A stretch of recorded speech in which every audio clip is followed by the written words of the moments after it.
Blog Talk Radio. We are the UR Tennis Network. Our mission is to be the voice of tennis. We enlist a team of passionate enthusiasts to promote our sport. We strive to bring interesting perspectives on the many spins of tennis. Our goal is to provide the learners of our sport with current news and information from many angles. We seek active participation from communities interested in tennis, but tennis is not interested in them. We are expanding our outreach. Tennis is a true lifetime sport that needs to be talked about, and the UR Tennis Network pledges to pursue this idea relentlessly.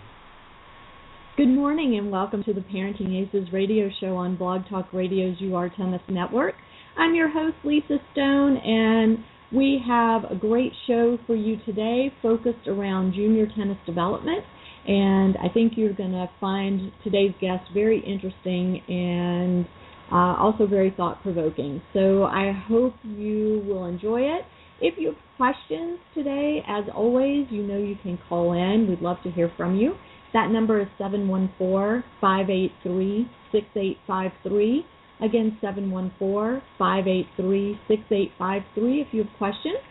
Also, just a reminder to you guys that this is the last week to get your nominations in for our inaugural Parenting Aces Best Tournament Director Award. And you can find that nomination form on our website at ParentingAces.com. I hope if you've had a phenomenal experience with a specific tournament director that you'll take the time to send in a nomination and have that tournament director recognized for the great work he or she is doing on behalf of our kids. I think it's time we recognize these folks who give up lots and lots of time for not a whole lot on the back end in terms of monetary reward. And, they provide the fabric for our kids to get out there and compete week in and week out. And so I'd like to just give a shout out to the ones who are doing it well. So the deadline to get that nomination in is Monday, December 1st at 10 p.m. Eastern. So please take a look, get your nomination done, and if you have any questions or have trouble finding the form, you can always email me at lisa@parentingaces.com, and I'll be glad to send you the direct link. All right, before I tell you about today's guest, I'm going to go to a quick commercial, and when I come back, a little intro for our guest today, and then we'll jump right into the show. Enjoy. Warning. Orthopedic surgeons are seeing an increase in overuse injuries when young athletes perform the same repetitive stressful motions over and over. Pitching, tennis, weight training, even long swimming workouts can cause overuse trauma that may require surgery. If your kids play and train hard, visit orthoinfo.org or stopsportsinjuries.org. A message from the American Academy of Orthopedic Surgeons and the American Orthopedic Society for Sports Medicine. Welcome back to Parenting Aces. I'm your host, Lisa Stone, and today we have as our guest Shane Sabel. And Shane and I have interacted quite a bit on Facebook. That's how we connected to one another.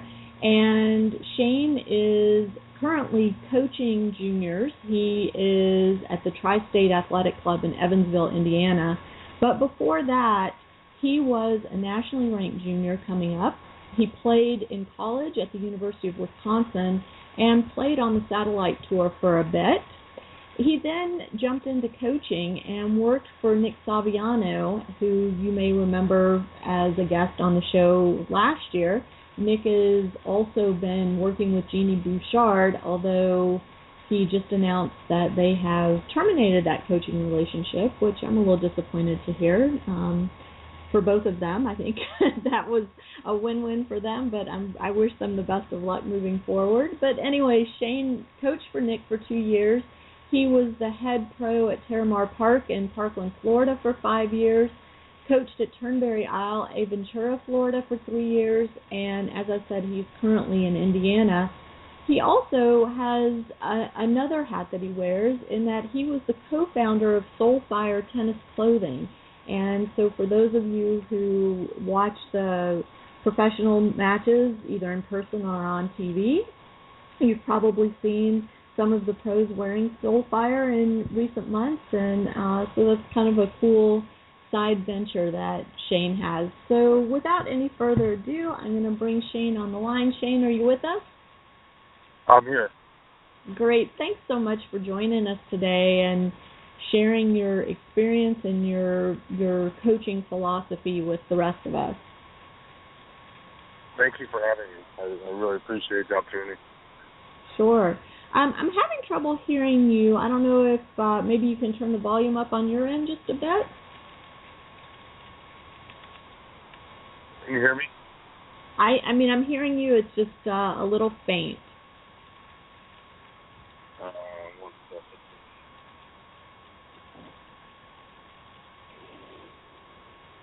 Okay, now? That's better. Thank you. That's better? That's better, yeah. Okay, so I touched on a few of the highlights of your tennis career, and if I missed anything, I apologize, but what really spurred me to invite you to come on the show today was a conversation that was happening on Facebook around a tennis tip that you had posted, and I'm going to just read that briefly because I just want to give my listeners kind of an overview of how we got started. So your tip of the day was, parents be parents and let coaches do the coaching. Tennis coaches don't go into the lawyer's office and tell them how to practice law. The same rule needs to apply in junior tennis. And as expected, that tennis tip posted a couple weeks ago spurred a lot of conversation and a lot of Facebook likes. And so it was kind of interesting, and I jumped into the conversation a bit. And one of the challenges, I think, for both coaches and for parents is knowing what our role is and where the overlap occurs and then where the overlap needs to cease. So I'd like to start today by asking you to share your philosophy of the parent's role in their child's tennis development.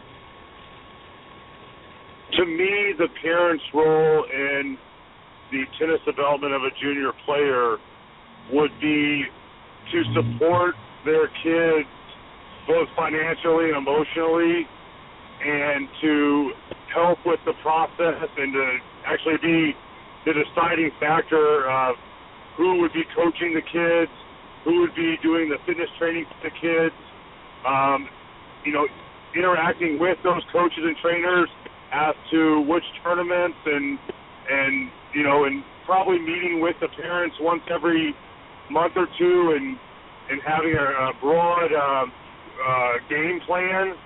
And outside of that, unless the parent is a second or third generation, college athlete or tennis player, I just don't think that.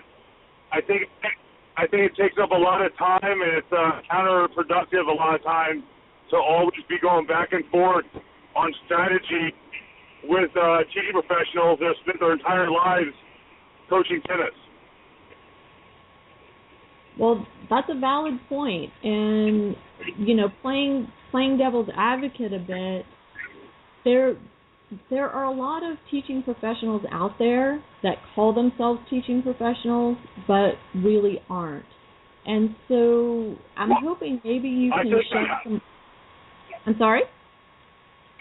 No, I totally agree with you, but I have to say that just like there's TripAdvisor, just like there's Zagat's, just like there's the 100 lawyers, there's different ways and there's different certifications and there's different word of mouth to find out, which pros have produced junior players that are nationally, internationally ranked, that have gone on to play college or pro. You can check out a coach's track record.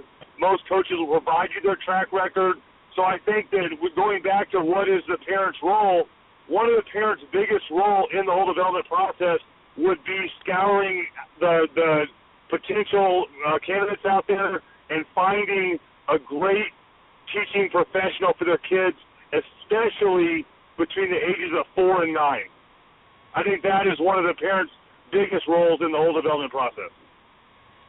And so for a family that lives in an area that isn't a tennis-rich environment, what if there's only one or two people out there, and if neither of them have the track record or have the resume that, you know, would give a parent confidence in their ability to develop a child?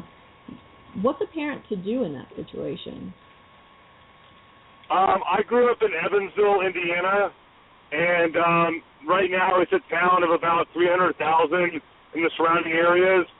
When I was very young, I didn't have the opportunity to be coached by him, but Doug Cash ran our junior program at Tri-State Racket Club, and then he went on to become the president and CEO of Tennis Clubs of America, and now he owns a company that consults tennis clubs. And when he ran the program at Tri-State, there were a lot of surrounding areas that didn't have quality pros or pros in general. Owensboro, Kentucky, Jasper, Indiana, Henderson, Kentucky, Bloomington, all places that were within an hour and a half away, and those kids traveled in to be part of the program. And Doug Cash went on to, you know, coach Lene Rachel, number one in the country, and to take 25, 30 kids to Orange Bowl every year, and to coach Nero Patel and Bimo Patel, and just, I mean, he had about 20 nationally ranked kids in a 60-person program year in and year out. And tennis is one of those things, tennis and golf are those kind of sports, and skiing that, you know, obviously they cost more money to play, and you're going to have to travel for tournaments, and you're also probably going to have to travel for good coaching once in a while if you really want to go to the next level and play Division I tennis and have a chance to go further. So are you suggesting that a parent of a 4-year-old travel an hour for a tennis lesson? 100%. Really? Yes. I mean, isn't that realistic? An hour of travel? For a tennis lesson? I mean, I mean, to me, it depends on like what the parents' goals are in tennis. If I mean, I hear a lot of times that, you know, this kid doesn't want to be done, or this kid just likes to do it recreationally, or this kid just wants to play for fun.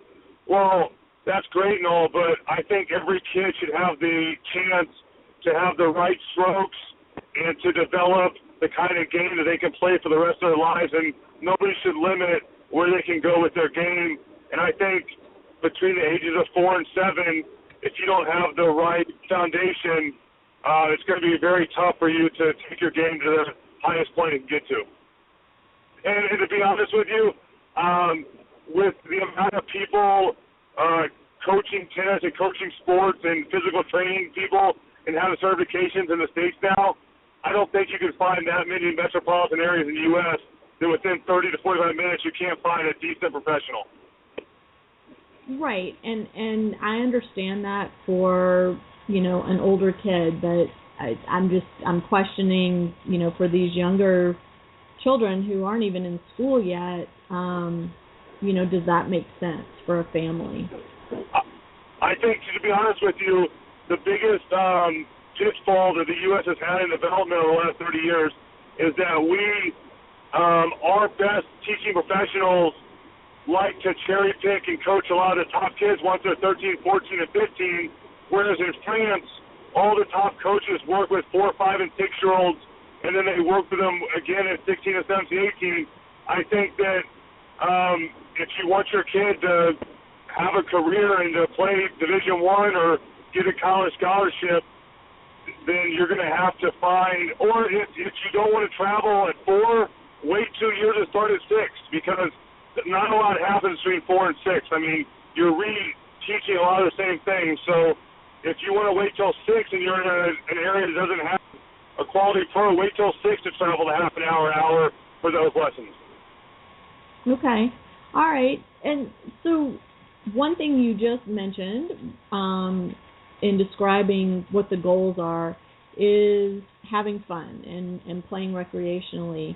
Before we went on the air, you and I were talking about that whole concept of fun, and I've written a lot about that, on ParentingAces, and have caught a little bit of flack, but mostly people are in agreement, I think. Talk about what your definition of fun is and the role of fun in developing a player. I think the definition of fun and the role of fun in developing a player comes down to this. I think that passion and fun probably go hand in hand, and when you find something that you're passionate about and have a goal and you see yourself getting closer and closer to that goal over time, I think that the fun part probably comes into play more. I think that being around coaches and other players that are positive, that have a good sense of humor, helps out. But I think that you can definitely turn a lot of the speed drills and agility drills as 6, 7, 8, 9, 10, 11-year-olds into games where they are racing, whether it's duck, duck, goose, whether they're playing frisbee football, whether they're trying to see who can catch the most tennis balls out in the field first. I think you can trick the kids a lot, and by having a lot of fun, but after half an hour, 45 minutes, they've worked out harder than just doing normal sprints. So I think that there's a lot of ways to have a lot of fun and to really work hard at the same time. And at the same time, I wouldn't say that fun's the number one goal for the top pros that teach, but if you could find a way to incorporate both, that's great. But I think the real fun in most sports or most endeavors is going to come from success in competing, and a lot of that will come in the mastery and the tournament level. So, I mean, there's a lot of talk about, hit and giggle tennis and how that's interfering with tennis development. But what you're saying is there's a way to incorporate those types of games, but also make them productive. 100%. And one of the things we were saying before we went on the air is, it doesn't have to be fun every day or every minute of the training, and that it's okay for some days to be rough, and for the kid to come home every now and then and say, this was not fun today. It was really hard. I was very frustrated, and it was not fun. Yeah, I have to. Lisa, you there?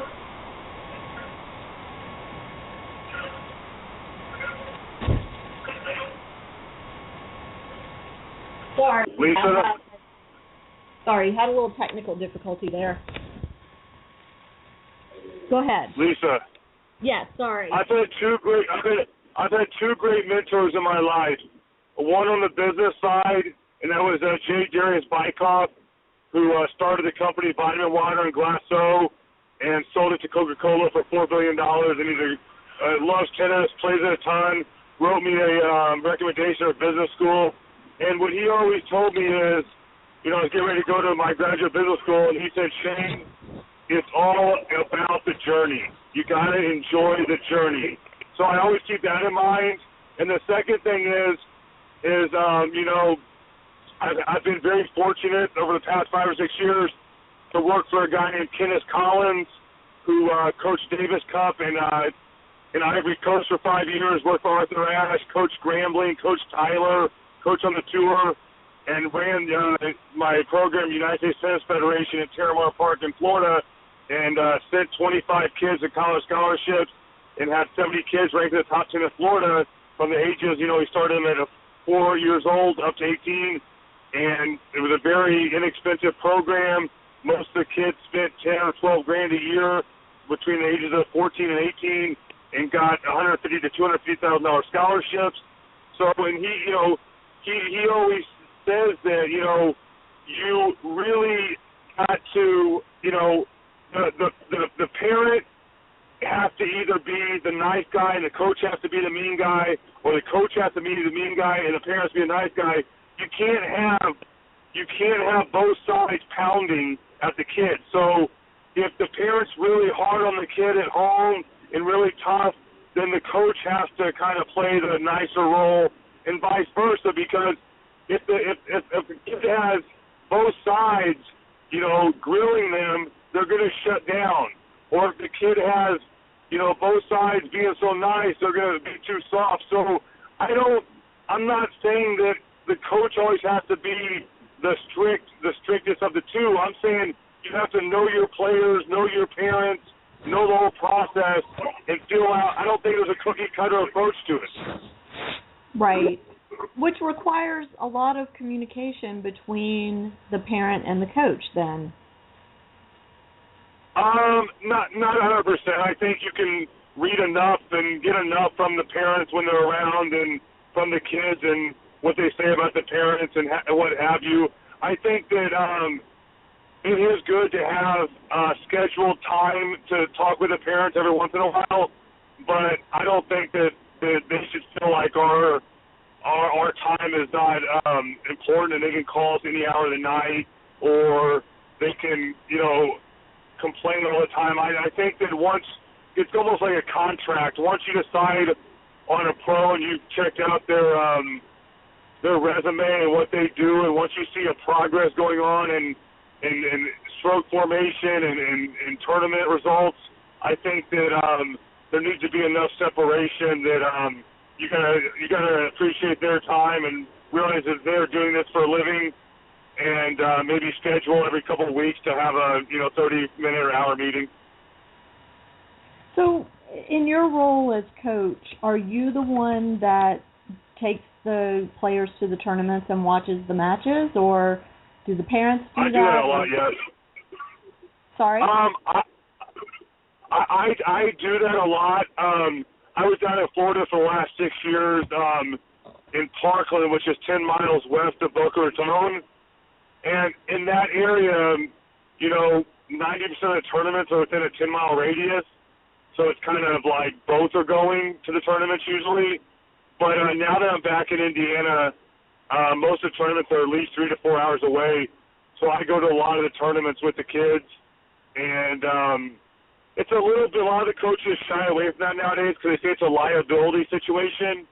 But the way I look at it, if you have a USPTA or USPTR, or just PTR certification, you have a few $1 million of liability insurance and what have you. So I think that it's very important that the coaches take the kids to at least 60 to 75% of the tournaments, because at that point they're going to see what's going on during the stressful situations. And when I say stressful, I say that, a tournament situation where the cortisol levels and the stress level is at its highest, that's when you really see how a junior reacts and plays, and that's when you see what breaks down and what does well. So I think it's very important that a coach sees 5 to 7 tournaments a year out of their juniors from start to finish. Interesting. And do you charge extra for that piece of your service? 100%. Yeah. A lot of clubs now outsource it, and they don't include it in the coaches' salaries or their commission. And, when I was growing up, it was usually $100 a day. My parents would pay the guy to take me, and then all the expenses on top of that. And a lot of people still charge that, and a lot of people charge upwards of, $150 to $200 a day. But I think it's enough.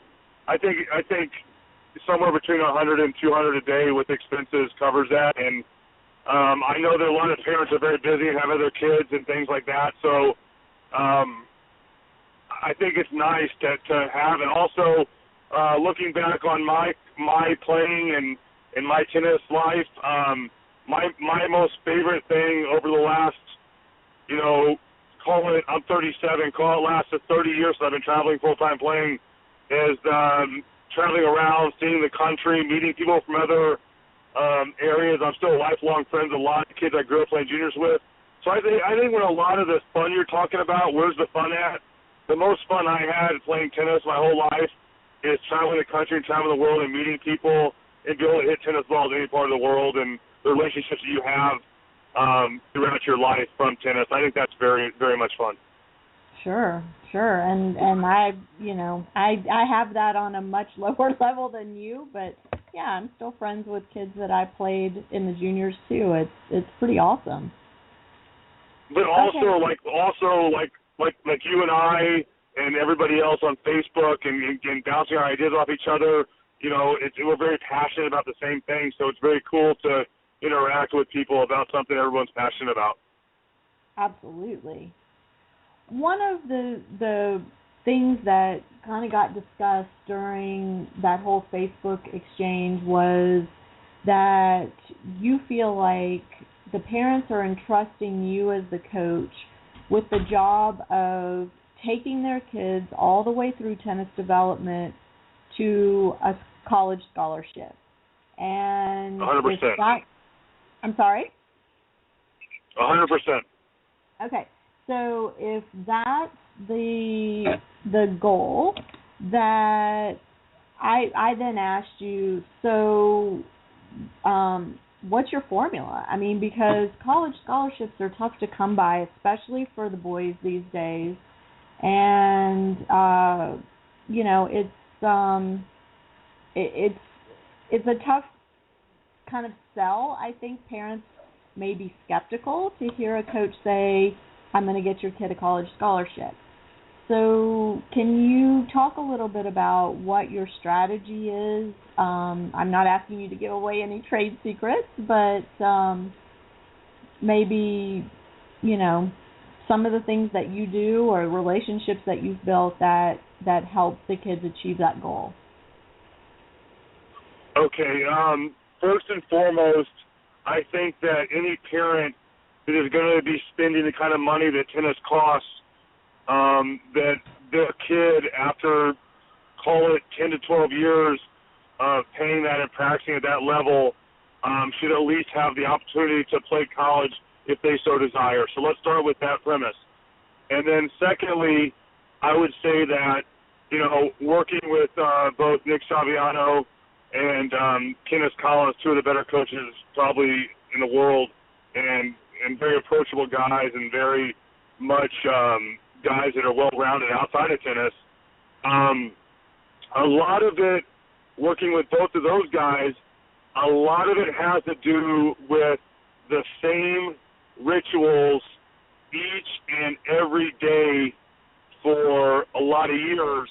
And whereas that might be looked at as boring, or kids have a little bit less attention nowadays with all the electronic devices and what have you, we got to quit blaming society and step up to our side of the agreement and keep on bettering ourselves as coaches and do what we can to get their ground strokes, their volleys, their transition game, and their serves to the point that they are pretty much solid by the age of 13 years old, so that at that point, from there forward, we can focus on getting stronger, faster, and playing more tournaments and more matches and working on the diet and things like that. Because the problem is that if you pick the wrong pros and you don't have the right development from, call it 4 to 6, wherever you start, to 13, and coaches are still working on your techniques and fixing serves and fixing forehands at the age of 13 to 14, you have a tough time growing and scaling up from 14 to 17 before college. So going back, a lot of my discussion today is going back to how important it is from whether you start at 4, 5, 6, or 7, those first four years of development, and how important it is to pick the right teaching professional for those ages and to monitor it and have the right grips. And I know a lot of people want to watch TV and see certain things on TV with Serena Williams and Rafael Nadal and these people, but parents have to realize that, you know, junior basketball coaches aren't telling kids to do things like LeBron James. You know, he can jump certain ways, and he can, you know, move certain ways, and he played differently at 13 than he does at 28. So I think that it's better if you ever want to, you know, have your kids emulate somebody or people, take them to college tennis matches, take them to the top high school tennis matches, have them watch, you know, maybe even people like Roger Federer or some people that play a little cleaner games and a little bit more traditional games, because the one thing is this: the more extreme the grips are, the more time you're going to have to practice to become a great player, and the more extreme the grips are, the more chance there is for injury. So, that being said, both working with Nick Saviano and Kenneth Collins, they worked with a lot of dead ball drills for the first 75% of group every day, and it was, you know, especially Nick Saviano does it, you know, 75% dead ball. When I say dead ball, I mean drop feeding out of the hands on the same side, or feeding from the basket from the opposite side, and not hitting back and forth, just hitting, getting repetitions, getting muscle memory, going back behind the cone, going back, hitting again. Nick likes to do the windshield wiper drill where you move out and you move in, you move out, you move in, you split step every time when you move out, and then you go and you transfer and you move forward, you go back and you split step. Also, he does a lot of deep ball and a short ball drill, so the kids can work on their forward and backward movement. And then we always, both Kenneth Collins and Nick Saviano, always spend at least 15 or 20 minutes of the 2 hours on hitting serves at targets. I think that a lot of coaches out there don't know how to teach the serve, or how they overcook it and make it the process too strenuous. I think that the serve is a throwing motion, and that whether it's working on traps against the back curtain, or working on throwing the football, or working on, we have a thing we work on with a dog. It's like a dog thrower that throws a ball. We call the super server. Throwing things in general, hitting balls over the fence. I think the serve needs to really be worked on, and the word pronation should never be used before the age of 14 or 15. The word open stance shouldn't be used before 10 or 11 years old. I think that you got to learn to hit with an Eastern grip and hit flat before you ever learn how to hit topspin. And the sooner the kids learn the volleys, the better, because you can't play indoor tennis in this country when 90% of the colleges play indoor tennis. You can't play indoor tennis without a transition game. So the earlier the kid learns how to hit slice approach shots and hit flat approach shots, and learns how to switch the grips, hit volleys, and where the volleys go, is very, very important. We spent a lot of time down in Florida at Terramar Park watching Alan Fox videos. We have to go to thrift shops to get the old ones. Watching a lot of Jack Groffalo videos, a lot of Big Braden videos. I think the most important video in the history of tennis to me and to our kids is Alan Fox's video about the geometry of the court and where balls go. I mean, you serve to people's backhands, you hit cross-court balls deep, cross-court, you hit, first volleys that are deep down the line up the middle, you hit second volleys.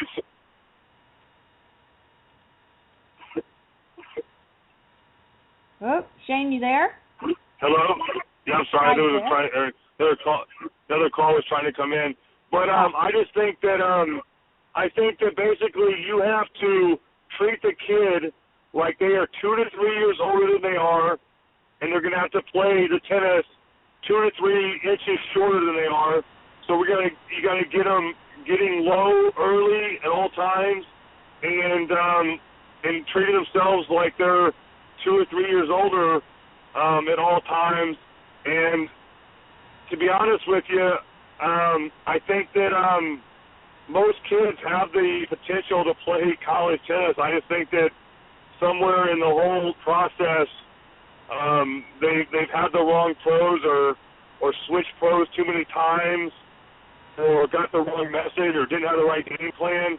On the women's side, 20% of golf and tennis scholarships go unused.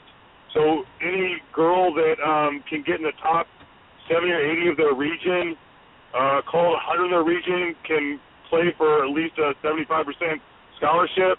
And on the men's side, you know, a lot of times people don't get scholarships or go to play at certain schools if they want to go to a big state school or what have you. There's a lot of schools out there on the Division II, on the NIAIA, different smaller conferences that offer scholarships and have 3 and 4 and 4.5 scholarships. So I think that you have to be more open-minded with where you go. And nowadays, a lot of people hire a college agent, and you pay them $1,000 or $2,000, and they place you at a school. So I think that not everybody's made for Michigan or Wisconsin or UCLA or Indiana. I think that, you know, you might go to a smaller school, and if you do well there, transfer.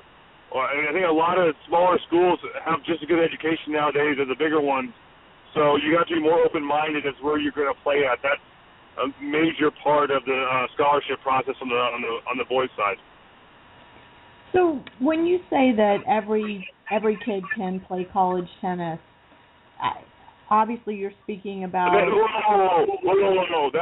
That's assuming a lot. That's assuming a lot of hours of training.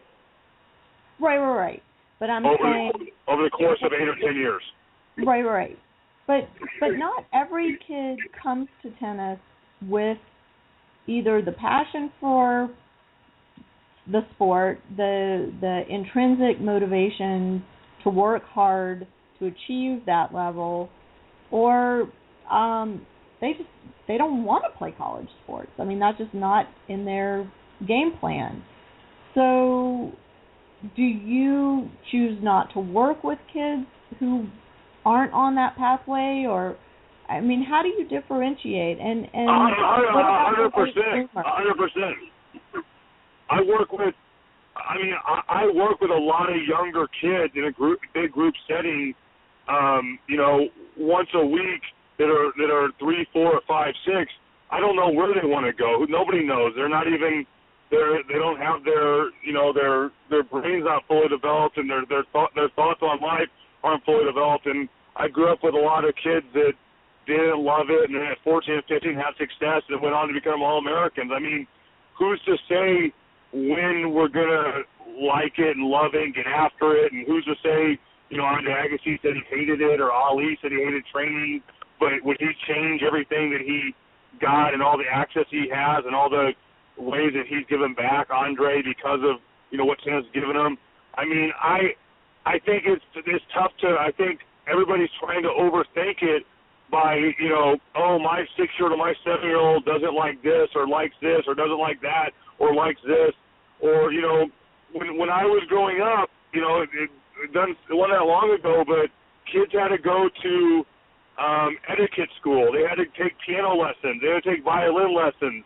They had to, you know, do things that weren't always fun, but helped them, you know, later on in their lives. So, you know, I think that a lot of the best coaches in sports over the last 100 years, whether they're Bobby Knights or Nick Bollettieri's or Vince Lombardi's, or a lot of these people have military backgrounds. And, you know, we don't mess around with how we train our military, but we want to say that, you know, oh, we got to have fun and we got to be nice and they got to enjoy it every second when we train an athlete. And I think that that's the biggest thing that's changed over the last 20 years in coaching, is that the tough love's kind of out the window, and you got to be careful with what you say and how you say it, and I get that. But at the same time, if you're too soft and the kid's too soft, you're not going to build a champion, you know, in any endeavor. So a lot of times parents come to us and say, oh, my kid has this homework or that homework, or they got to take a couple weeks off because they got to focus on school. And we always say to them that, whether the person's Bill Bradley or Condoleezza Rice or Steve Largent or the guy that the quarterback from the Cowboys that owns a multi-billion-dollar real estate company, all these people, found a way to balance education and sports and their religion and their family and their friends and everything else. I mean, the earlier you learn to balance and to get good at managing your time, the better it's going to help you from high school, college, and in your career. So tennis is just a microcosm of life. And I think that a lot of the things you're going to learn in tennis, working with others and figuring out how to change strategies in the middle of a match and, how to train and how to balance your tournament schedule with still seeing friends. I think all those life lessons are so important that being exposed to the game, even if you opted out 4 to 5, 6 years in and took it back a notch and didn't want to go to college, or play college tennis, I think that training at those levels during a few years will still give you enough upside that it's well worth it. What about the prevalence of overuse injuries we're starting to see now in younger and younger kids? What's the responsibility of the junior coach in that aspect of things? Say it again.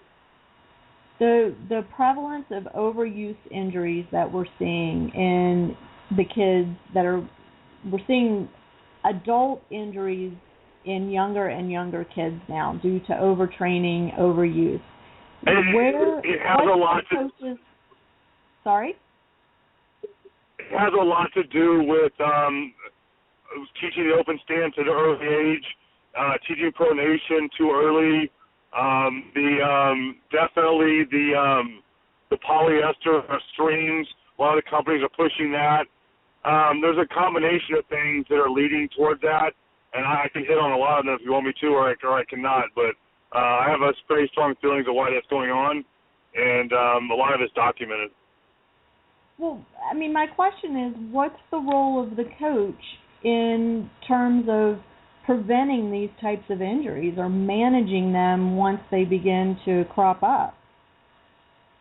The coach is ultimately responsible for the majority of it. I think that once we take a kid on and want to coach and work on their development, then we are responsible for at least giving them guidance on what rackets to use, what strings to use, what tension to use. Then also we're teaching them the grips to use, and we're getting to know their bodies and what deficiencies or strengths they have in their bodies, and then what to do when there's soreness as far as, taking time off versus icing versus, when to play and when not to play. So I think that going back to like what I said before, the top coaches and the ones that really invest in themselves and invest on getting better every single day, most of them have knowledge and certifications and have studied and like Taviano and Collins are both kinesiology guys.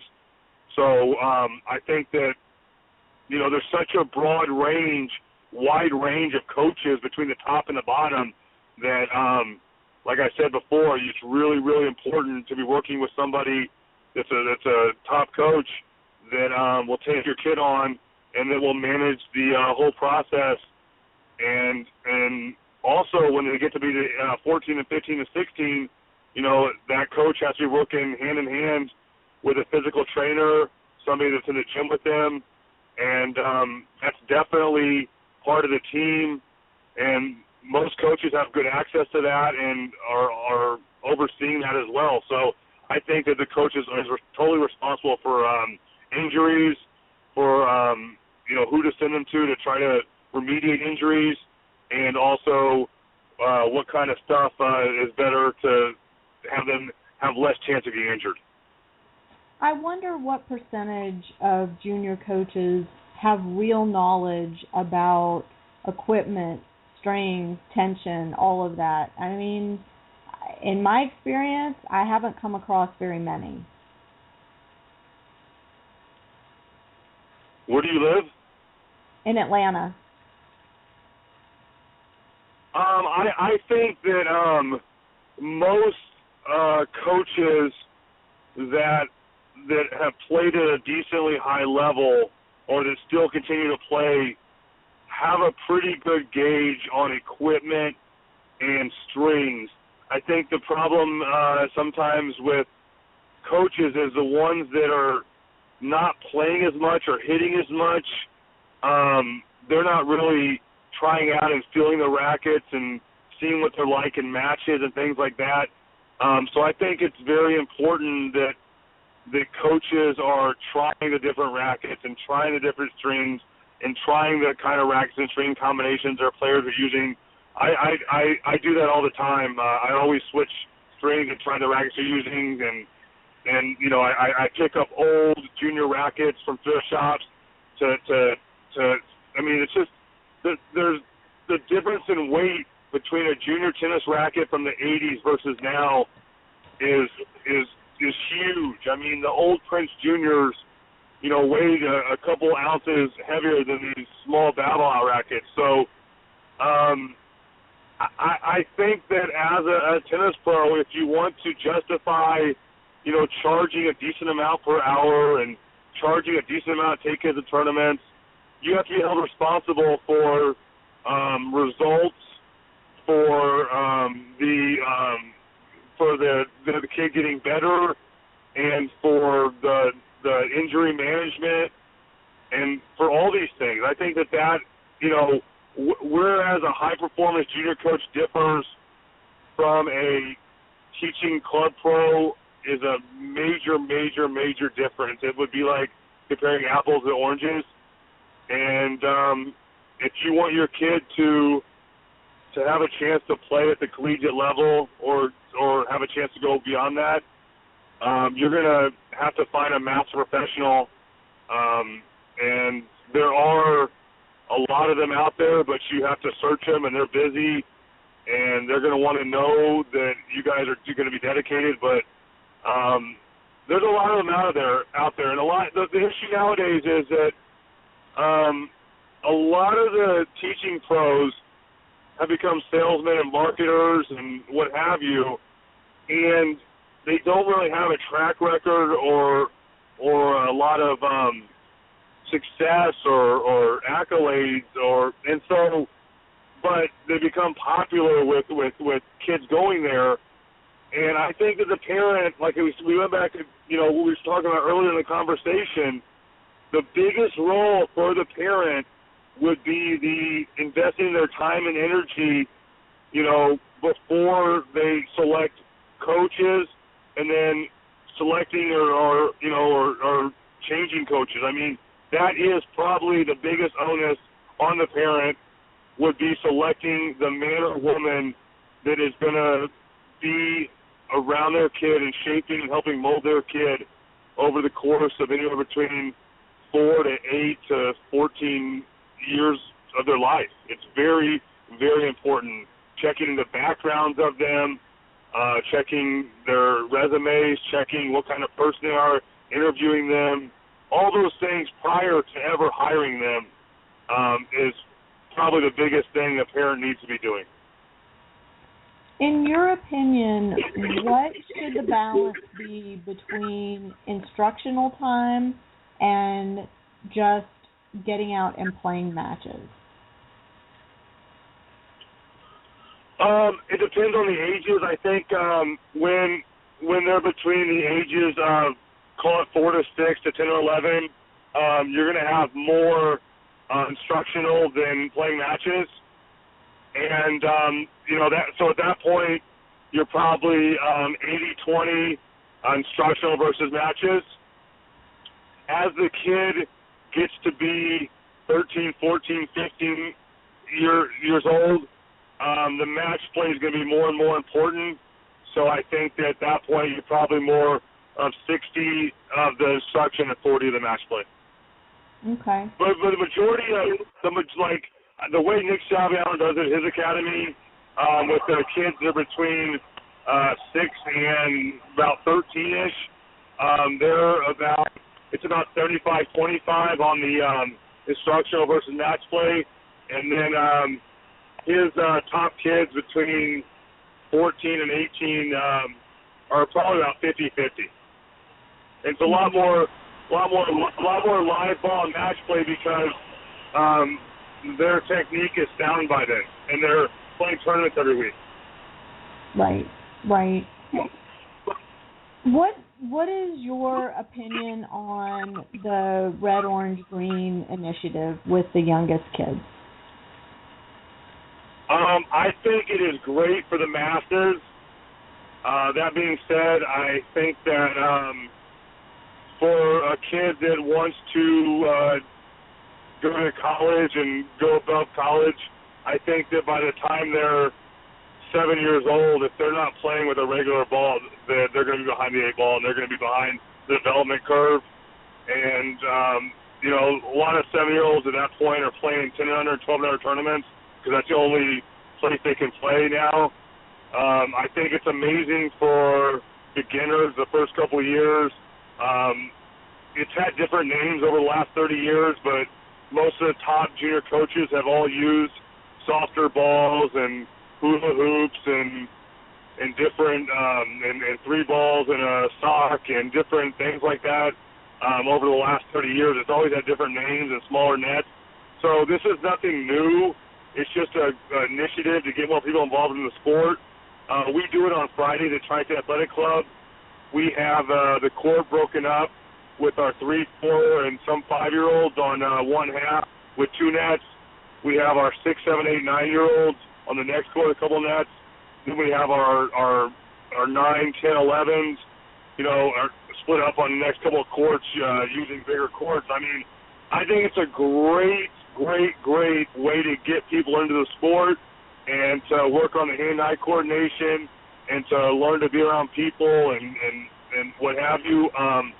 I think that it needs to be around for a year and a half, 2 years of development, and then the sooner you get out of it, the better. And some kids are going to get out of it a lot quicker than others, the ones that are more talented. I mean, the longer you stay with the wrong sizes and the wrong balls, the harder the transition will be to when they use real ball. That being said, I do love the green dot, and I think the green dot balls and the regular size court is a great tool for practice, for play, and I think it's good to have a ball that has less pressure because there'll be a lot more balls in play and the kids will have to move a lot more. So I like the green dot for the 8, 9-year-olds. I just think you have to mix in between the green dot and the real ball. A lot of times we practice with the real balls and then we play matches with the green dot at the end of practice a couple of days before tournaments because their tournaments are green dots. Right. So do you have a lot of your younger kids playing up in the 12s so that they can play with the yellow ball, or what are you doing with them? I mean, nowadays there's different prerequisites to getting in these tournaments. So sometimes you have to play 3 of the green dots before you can play in the regulars and things like that. So everybody has to go through the prerequisites with the different different districts. But I mean, as soon as a kid, shows that they can play at a level that's a little bit higher, we don't like to hold them back. That being said, the one exception is that we don't throw young kids up against kids that serve at a high level or they hit at a very high level of speed because we're trying to combat the injuries to younger kids. So I mean, 7 and 12 is a little bit far of a reach, but a lot of kids should be playing 12s, 8, 9, 10, 11 for at least 3 or 4 years. Because even when I was younger in the early 80s, they got rid of all the 10s for 5 or 6 years at the sectional level. So we had to play. We ended up being in the 12s for 4 or 5 years. So it's been going on for a long time. And when I grew up with Justin Gimelstob and the Bryan brothers and Jan Michael Gamble and Michael Russell. Those are all those guys around my age. I saw, Jan Michael Gamble played up a couple of years and made the move to do that. I think that if on the guy side, if you can get a kid that's dominating their age group, then you should get them up as soon as possible. I don't like it when, parents or coaches move kids up just to move them up to try to not have to compete with their compatriots or their people that are the same ages because there's too much pressure. I think a lot of times that's kind of like a way out. I think if you can dominate your age group, then you should definitely be playing up, at least, half the time. But a lot of times, especially on the girls' side now, I see a lot of the girls playing up that are not dominating their age group, and they're just doing it so they don't have to face, friends and family and other kids their age and people in the city. So I think it's definitely something that has to be monitored by the coach, and the parents should definitely listen to the coaches on that, because a lot of times the parents let their egos get in the way, and a lot of times, I think with the parents, a lot of it has to do, I call it cocktail talk, of, my kid trains with, so-and-so, and my kid trains over here, and my kid played this tournament, my kid's number one in the 12s or the 10s. I think a lot of times the parents get more of an ego rush and what have you out of it than the kids do, so they keep the kids playing at a young age group just so they can dominate, or they have them in a certain academy just because of a name. And I think at the end of the day, it's all about the kids, and a lot of coaches really, really care about the kids and have to constantly, go at it with the parents. And at the end of the day, the only person that's going to suffer out of the process is going to be the kid's development. So I think the healthier relationship between the coaches and the parents, the better, and the more homework and research and investigating the parents do before they hire a coach, the better. That's great advice. It is great advice. So we're down to our last couple minutes. Is there anything I haven't asked you about that you want to touch on? Would you like to talk with us about Soulfire for a couple minutes and tell us how that came about? I started the company, and I was a co-founder of the company in 2007, but currently there's another owner in place, and we're in the middle of some litigation, so I'm not unable to speak on that. Okay. But just in closing, we're talking about what's fun, what's not, what's a parent's role, what's a coach's role.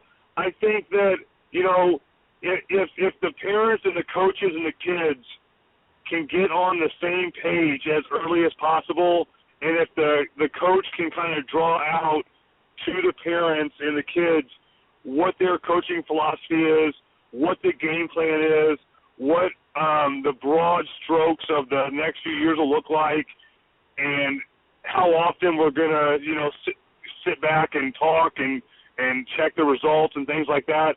I think it has a lot to do with communication, and I think that as long as the coaches understand what the parents want, the parents understand what the coaches want, and the players understand what the coaches want and what have you, I think it can all work out well, and you can stay with the same coach for 6 to 8 to 10 years, and I give a lot of credit to Mike Wolf with what he did with Jack Sock, and, there's certain coaches out there that have worked with kids from 4 to 17 or 18, and a lot of times parents think that, this guy's just good for the young kids, or this guy's just good for the older kids. A really good tennis coach that has, played at a high level and coached at a high level and coached can pretty much coach your kid from 4 till college and even after college. I mean, once in a while they're going to bring other guys on to help, and they're going to have physical fitness guys to help, and you're going to set up matches on the side. But to think that you have to go train at some place because there's better kids playing there is probably the biggest misconception of the development of tennis.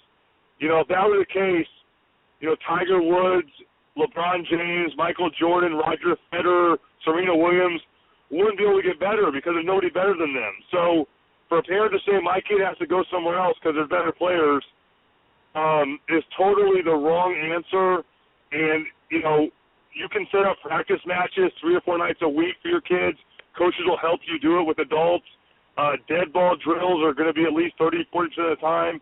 You can always get better hitting with the coaches and the hitters and the players, and there's been plenty of champions, Jimmy Connors and the Whitlingers and people that did it out of barns and gyms and not on tennis courts. So to think that you have to be around better players to get better is the biggest misconception in player development. Focus on your own development, and if you play enough tournaments and practice matches, the rest will take care of itself. Great. Thanks so much, Shane, for being with us. We are out of time. Thank you to my listeners for tuning in. The podcast will be online at ParentingAces.com on the radio show page later this afternoon. And I hope you all have a very, very happy Thanksgiving. Enjoy your time with your family and loved ones. Eat well, but don't eat too terribly much. And I'll see you next week on Parenting Aces.